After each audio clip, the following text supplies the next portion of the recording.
organized planning, the crystallization of desire into action. The sixth step toward riches. You have learned that everything man creates or acquires begins in the form of desire. That desire is taken on the first lap of its journey, from the abstract to the concrete, into the workshop of the imagination, where plans for its transition are created and organized. In Chapter 2, you were instructed to take 6 definite, practical steps as your first move in translating the desire for money into its monetary equivalent. One of these steps is the formation of a definite, practical plan, or plans, through which this transformation may be made. You will now be instructed how to build plans which will be practical, viz. Ally yourself with a group of as many people as you may need for the creation and carrying out of your plan, or plans for the accumulation of money. Making use of the mastermind principle described in a later chapter. Compliance with this instruction is absolutely essential. Do not neglect it. Before forming your mastermind alliance, decide what advantages and benefits you may offer the individual members of your group in return for their cooperation. No one will work indefinitely without some form of compensation. No intelligent person will either request or expect another to work without adequate compensation, although this may not always be in the form of money. Arrange to meet with the members of your mastermind group at least twice a week, and more often if possible, until you have jointly perfected the necessary plan or plans for the accumulation of money. Maintain perfect harmony between yourself and every member of your mastermind group. If you fail to carry out this instruction to the letter, you may expect to meet with failure. The mastermind principle cannot obtain where perfect harmony does not prevail. Keep in mind these facts. First, you are engaged in an undertaking of major importance to you. To be sure of success, you must have plans which are faultless. Second, you must have the advantage of the experience, education, native ability and imagination of other minds. This is in harmony with the methods followed by every person who has accumulated a great fortune. No individual has sufficient experience, education, native ability, and knowledge to ensure the accumulation of a great fortune without the cooperation of other people. Every plan you adopt in your endeavor to accumulate wealth should be the joint creation of yourself and every other member of your mastermind group. You may originate your own plans, either in whole or in part, but see that those plans are checked and approved by the members of your mastermind alliance. If the first plan which you adopt does not work successfully, replace it with a new plan. If this new plan fails to work, replace it, in turn, with still another, and so on, until you find a plan which does work. Right here is the point at which the majority of men meet with failure, because of their lack of persistence in creating new plans to take the place of those which fail.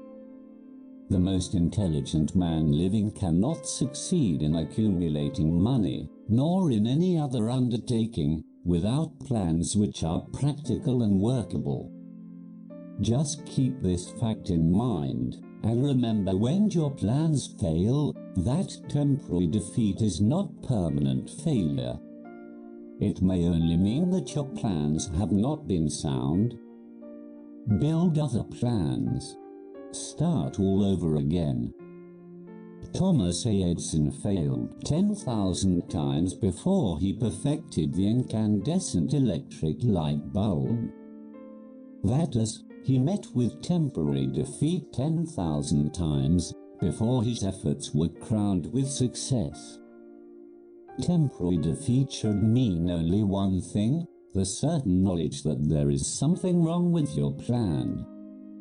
Millions of men go through life in misery and poverty because they lack a sound plan through which to accumulate a fortune. Henry Ford accumulated a fortune not because of his superior mind, but because he adopted and followed a plan which proved to be sound.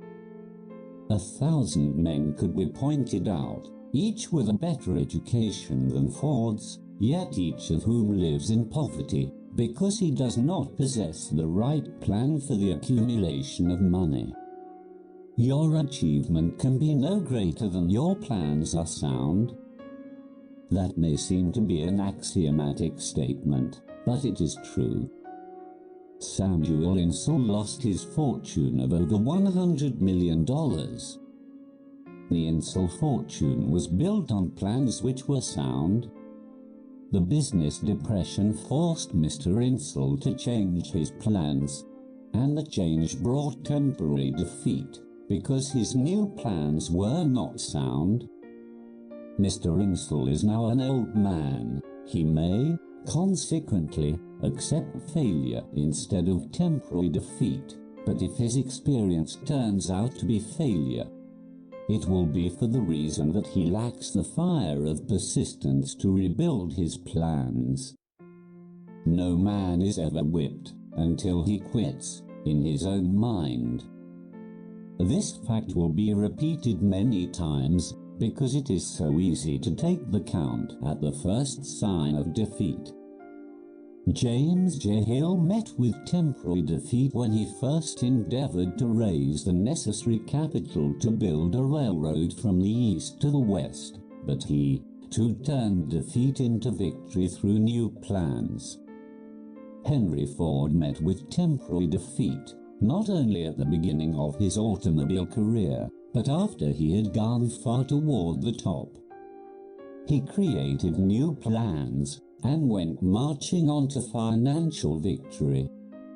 We see men who have accumulated great fortunes, but we often recognize only their triumph, overlooking the temporary defeats which they had to surmount before arriving. No follower of this philosophy can reasonably expect to accumulate a fortune without experiencing temporary defeat. When defeat comes, accept it as a signal that your plans are not sound. Rebuild those plans and set sail once more towards your coveted goal.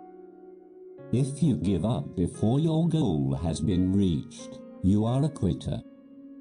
A quitter never wins, and a winner never quits.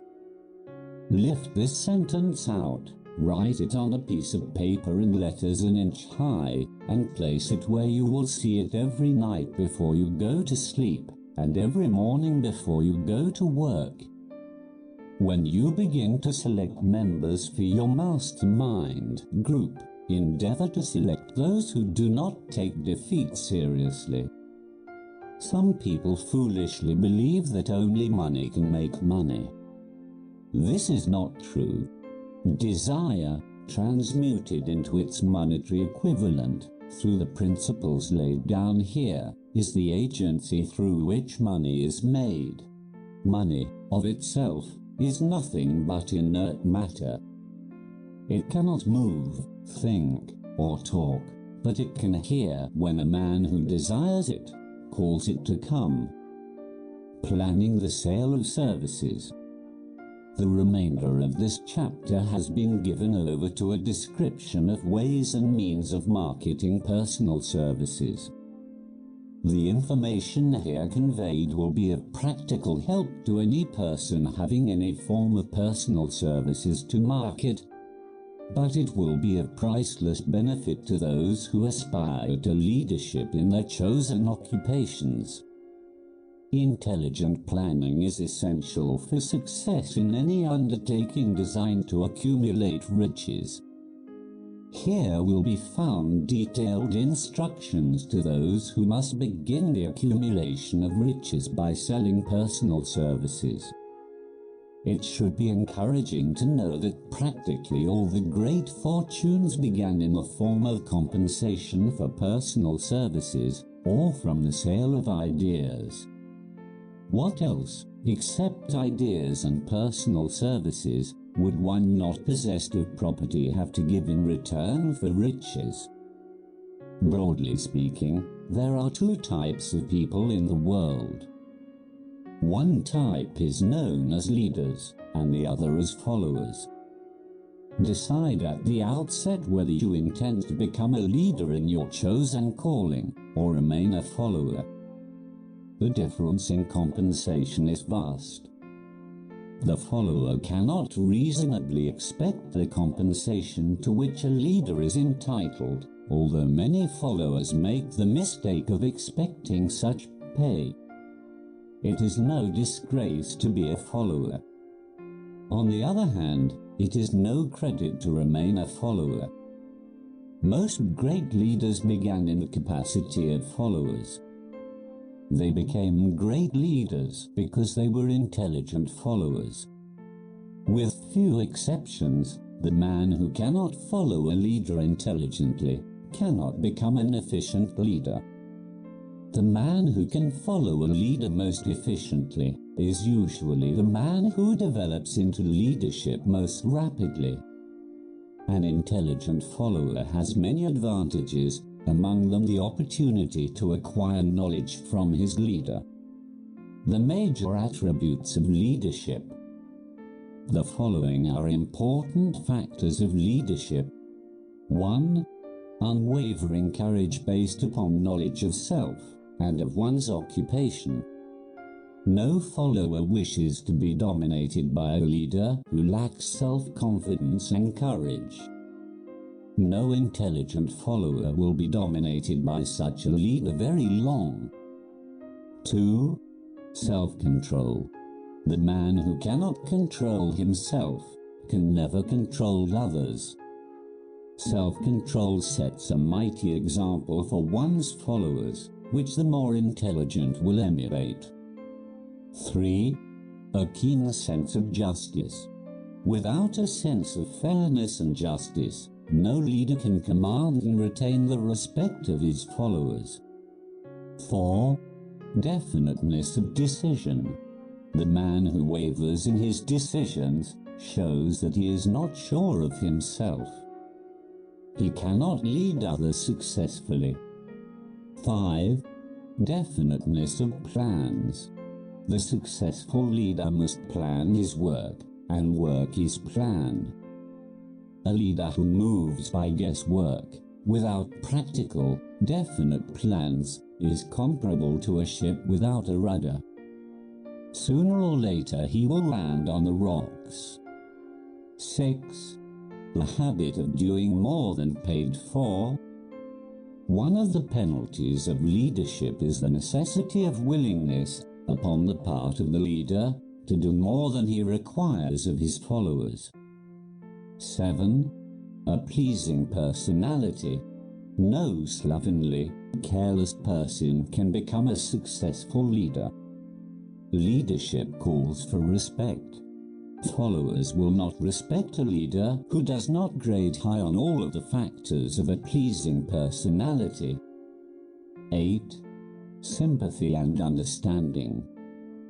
The successful leader must be in sympathy with his followers. Moreover, he must understand them and their problems. 9. Mastery of detail.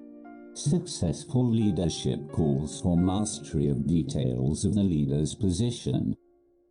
10. Willingness to assume full responsibility. The successful leader must be willing to assume responsibility for the mistakes and the shortcomings of his followers. If he tries to shift this responsibility, he will not remain the leader. If one of his followers makes a mistake, and shows himself incompetent, the leader must consider that it is he who failed. 11. Cooperation. The successful leader must understand and apply the principle of cooperative effort and be able to induce his followers to do the same. Leadership calls for power, and power calls for cooperation. There are two forms of leadership. The first, and by far the most effective, is leadership by consent of, and with the sympathy of the followers. The second is leadership by force, without the consent and sympathy of the followers. History is filled with evidences that leadership by force cannot endure. The downfall and disappearance of dictators and kings is significant. It means that people will not follow forced leadership indefinitely. The world has just entered a new era of relationship between leaders and followers, which very clearly calls for new leaders, and a new brand of leadership in business and industry. Those who belong to the old school of leadership by force must acquire an understanding of the new brand of leadership or be relegated to the rank and file of the followers. There is no other way out for them. The relationship of employer and employee, or of leader and follower, in the future, will be one of mutual cooperation, based upon an equitable division of the profits of business. In the future, the relationship of employer and employee will be more like a partnership than it has been in the past. Napoleon, Kaiser Wilhelm of Germany, the Tsar of Russia, and the King of Spain were examples of leadership by force. Their leadership passed. Without much difficulty, one might point to the prototypes of these ex-leaders among the business, financial, and labor leaders of America who have been dethroned or slated to go. Leadership by consent of the followers is the only brand which can endure. Men may follow the forced leadership temporarily, but they will not do so willingly. The new brand of leadership will embrace the 11 factors of leadership described in this chapter, as well as some other factors. The man who makes these the basis of his leadership will find abundant opportunity to lead in any walk of life. The Depression was prolonged, largely, because the world lacked leadership of the new brand.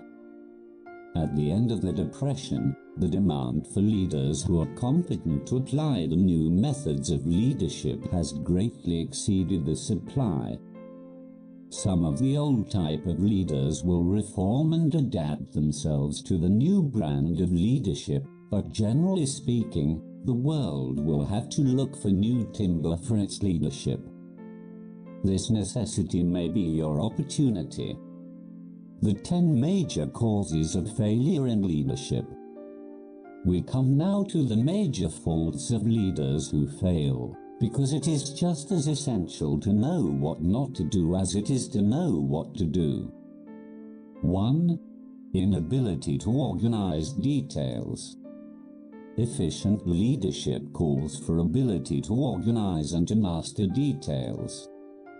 No genuine leader is ever too busy to do anything which may be required of him in his capacity as leader.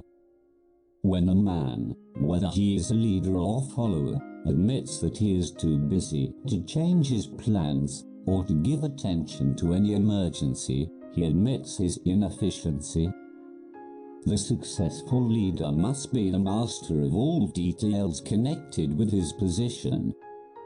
That means, of course, that he must acquire the habit of relegating details to capable lieutenants. 2. Unwillingness to render humble service. Truly great leaders are willing, when occasion demands, to perform any sort of labor which they would ask another to perform. "The greatest among ye shall be the servant of all," is a truth which all able leaders observe and respect. 3. Expectation of pay for what they know, instead of what they do with that which they know. The world does not pay men for that which they know. It pays them for what they do, or induce others to do. 4.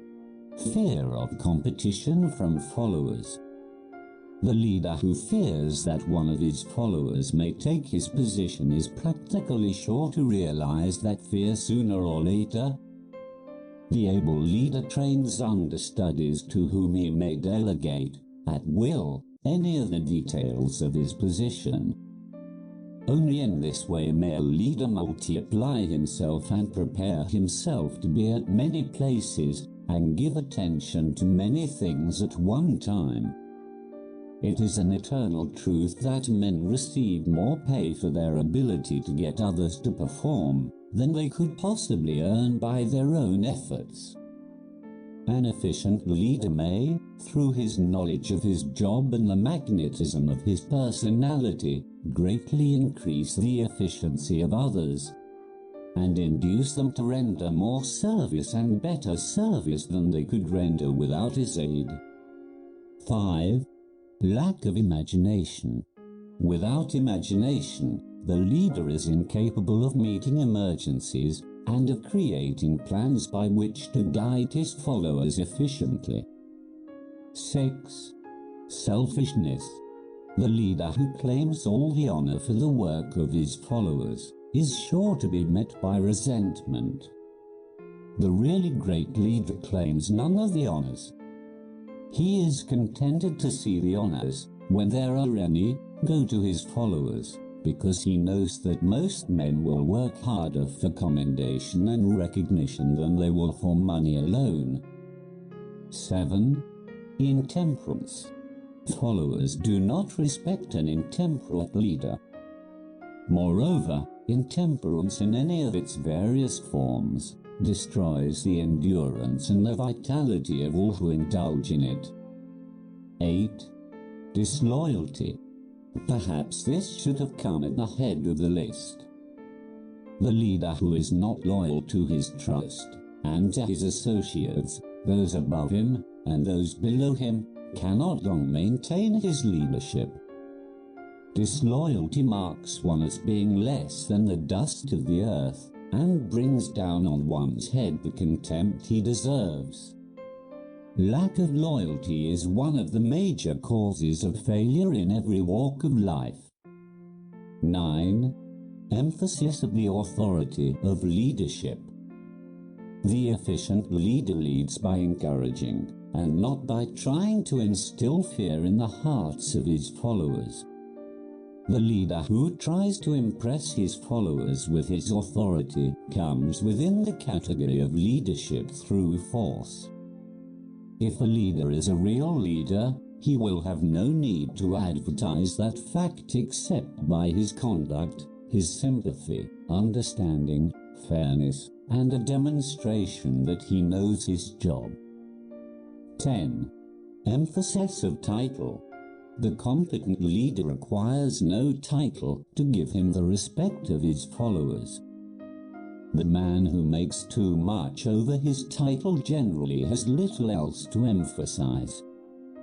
The doors to the office of the real leader are open to all who wish to enter, and his working quarters are free from formality or ostentation.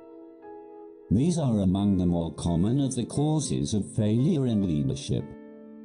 Any one of these faults is sufficient to induce failure. Study the list carefully if you aspire to leadership, and make sure that you are free of these faults. Some fertile fields in which new leadership will be required. Before leaving this chapter, your attention is called to a few of the fertile fields in which there has been a decline of leadership, and in which the new type of leader may find an abundance of opportunity. First, in the field of politics there is a most insistent demand for new leaders. a demand which indicates nothing less than an emergency. The majority of politicians have, seemingly, become high-grade, legalized racketeers. They have increased taxes and debauched the machinery of industry and business until the people can no longer stand the burden. Second, the banking business is undergoing a reform. The leaders in this field have almost entirely lost the confidence of the public. Already the bankers have sensed the need of reform, and they have begun it. Third, industry calls for new leaders. The old type of leaders thought and moved in terms of dividends instead of thinking and moving in terms of human equations. The future leader in industry, to endure, must regard himself as a quasi-public official whose duty it is to manage his trust in such a way that it will work hardship on no individual or group of individuals. Exploitation of working men is a thing of the past. Let the man who aspires to leadership in the field of business, industry, and labor remember this. Fourth, the religious leader of the future will be forced to give more attention to the temporal needs of his followers in the solution of their economic and personal problems of the present, and less attention to the dead past and the yet unborn future. Fifth, in the professions of law, medicine, and education, a new brand of leadership, and to some extent, new leaders will become a necessity. This is especially true in the field of education. The leader in that field must, in the future, find ways and means of teaching people how to apply the knowledge they receive in school. He must deal more with practice and less with theory. Sixth, new leaders will be required in the field of journalism. Newspapers of the future, to be conducted successfully, must be divorced from special privilege and relieved from the subsidy of advertising. They must cease to be organs of propaganda for the interests which patronize their advertising columns. The type of newspaper which publishes scandal and lewd pictures will eventually go the way of all forces which debauch the human mind. These are but a few of the fields in which opportunities for new leaders and a new brand of leadership are now available. The world is undergoing a rapid change. This means that the media through which the changes in human habits are promoted must be adapted to the changes. The media here described are the ones which, more than any others, determine the trend of civilization. When and how to apply for a position